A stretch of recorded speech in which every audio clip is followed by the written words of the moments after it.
प्रयागराज में महाकुंभ के दौरान सुबह का समय था और डीएम साहिबा यानी कि जिला अधिकारी खुद मैदान में थी। उनका नाम सीमा अंसारी था।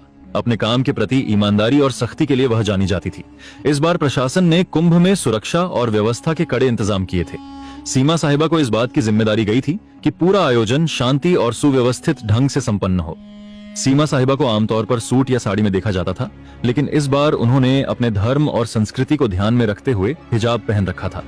वैसे तो वह इसे निजी समारोहों में पहनती थी, लेकिन आज का दिन खास था।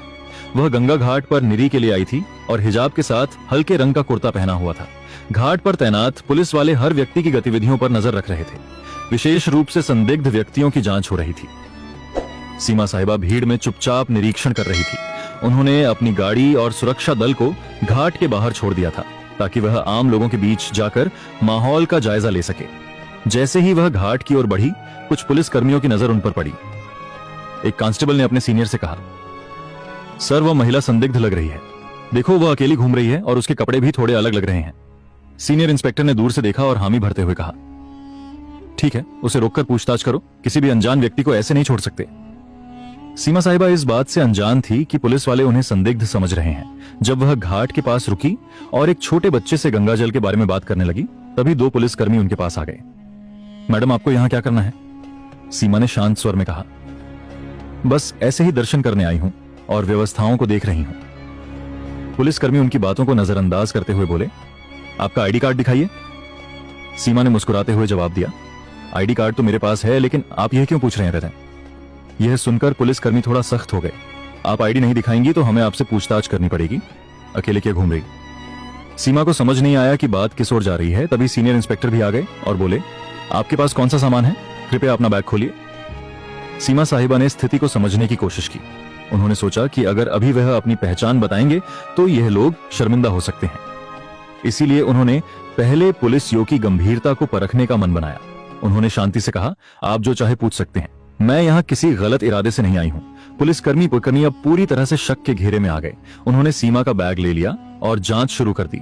इसी दौरान एक अन्य पुलिसकर्मी ने कहा, इन्हें थाने ले चलते हैं, वहां पूरी पूछताछ करेंगे।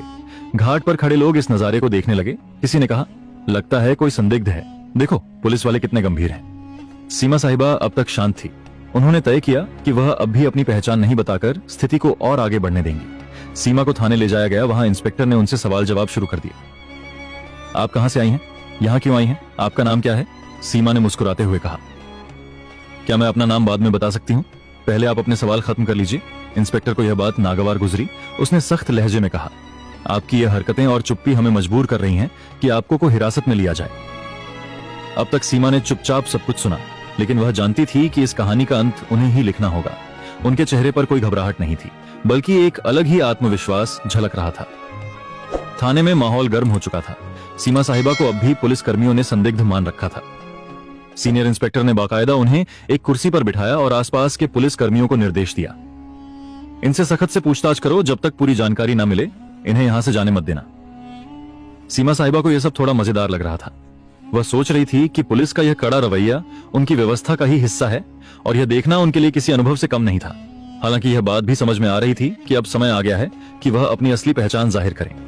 इंस्पेक्टर ने एक और सवाल किया, आपके पास महाकुंभ में घूमने की अनुमति है या नहीं?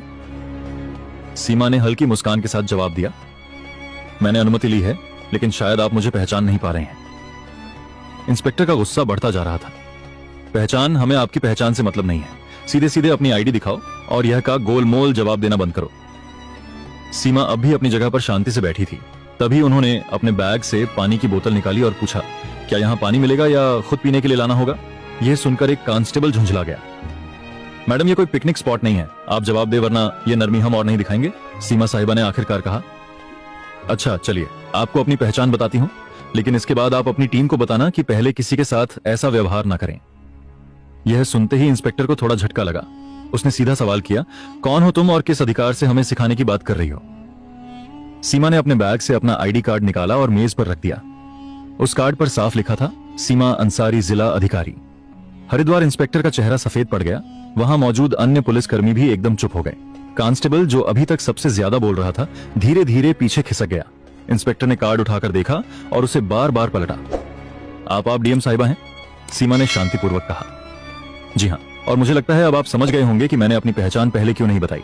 मैं सिर्फ ये देखना चाहती थी कि आप लोग अपनी ड्यूटी कितनी ईमानदारी और सतर्कता से निभाते हैं।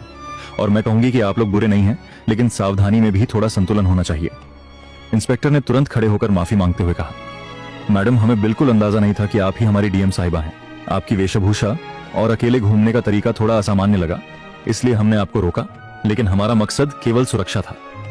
सीमा ने जवाब दिया, मुझे पता है आप सभी अपनी ड्यूटी कर रहे थे और मैं खुश हूं कि आप चौक हैं, लेकिन ध्यान रखें कि अगर कोई महिला या आम नागरिक आए तो उनकी बातों को भी ध्यान से सुने। हिजाब या किसी के कपड़ों के आधार पर अंदाजा लगाना हमेशा सही नहीं होता। इंस्पेक्टर ने तुरंत थाने के स्टाफ को निर्देश दिया, साहिबा के लिए चाय पानी लाओ और तुरंत उनकी गाड़ी मंगवा।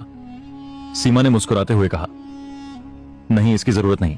मैं तो यह देखने आई थी कि हमारा प्रशासन कैसे काम कर रहा है और मुझे खुशी है कि आप लोग काम कर रहे हैं, लेकिन याद रखें, हर बार शक की बिना पर किसी को आतंकवादी या अपराधी मान लेना उचित नहीं। यह बात सुनकर इंस्पेक्टर ने सिर झुका लिया। आपकी बात सही है मैडम, हमें इस पर काम करना होगा, सीमा ने हंसते हुए कहा। काम तो ठीक है, लेकिन अब मुझे मेरे काम पर वापस जाने दीजिए और अगली बार किसी से बात करने से पहले उसकी बात को ध्यान से सुनने की आदत डालिए। थाने से बाहर आते समय कुछ पुलिसकर्मी और कर्मचारी उनके साथ घाट तक गए। वहां मौजूद लोग अब भी उन्हें देख रहे थे। कुछ लोग कानाफूसी कर रहे थे कि यह वही महिला है जिसे पुलिस ने पकड़ा था। सीमा ने गाड़ी में बैठने से पहले पलटकर देखा और पुलिसकर्मियों से कहा, आप लोग अच्छा काम कर रहे हैं, लेकिन एक जिम्मेदार नागरिक से बात कर अपनी मानवता को भी बनाए रखें, और अगर आप मुझसे सहमत है तो यह संदेश अपनी टीम तक पहुंचाएं। इंस्पेक्टर ने सिर झुकाकर हामी भरी। जरूर मैडम, यह हमारी तरफ से एक सीख रही। थाने की घटना के बाद सीमा साहिबा घाट पर वापस लौट आई। अब तक पुलिस कर्मियों और वहां मौजूद कर्मचारियों के चेहरे पर न केवल शर्मिंदगी बल्कि उनके लिए गहरी इज्जत भी साफ झलक रही थी। हालांकि सीमा ने इस घटना को ज्यादा तूल नहीं दिया और अपने काम पर ध्यान केंद्रित किया। घाट पर लोग अब भी उन्हें देख रहे थे।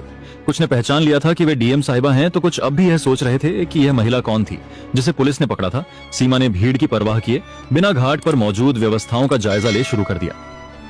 दोपहर तक यह घटना पूरे पुलिस महकमे में फैल चुकी थी। जिले के ईएसपी तक बात पहुंची और उन्होंने तुरंत थाने के इंस्पेक्टर को फोन किया। इंस्पेक्टर साहब, ये क्या सुन रहा हूं? आप लोग डीएम मैडम को संदिग्ध समझकर पकड़ लाए। इंस्पेक्टर ने हिचक चाहते हुए जवाब दिया, सर, गलती हो गई।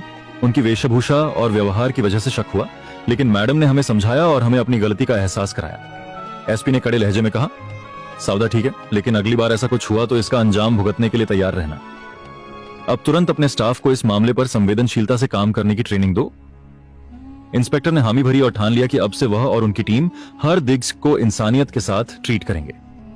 इस घटना के कुछ दिनों बाद सीमा साहिबा ने प्रशासनिक कर्मचारियों और पुलिस बल के लिए एक छोटी बैठक बुलाई।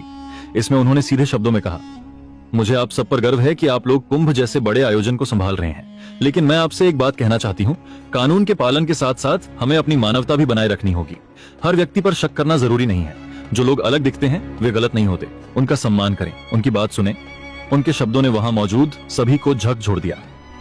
इंस्पेक्टर ने सबसे सामने माफी मांगते हुए कहा, मैडम, आपकी बात ने हमें बहुत बड़ा सबक सिखाया है। हम वादा करते हैं कि आगे से ऐसा कोई मामला नहीं होगा जहां किसी को बिना वजह परेशान किया जाए। यह घटना मीडिया तक भी पहुंच गई। हालांकि सीमा ने इसे सार्वजनिक रूप से उजागर करने से मना कर दिया। उन्होंने कहा, यह घटना व्यक्तिगत है। अगर आपको वीडियो पसंद आया हो तो लाइक और चैनल को सब्सक्राइब जरूर करें। जय श्री राम।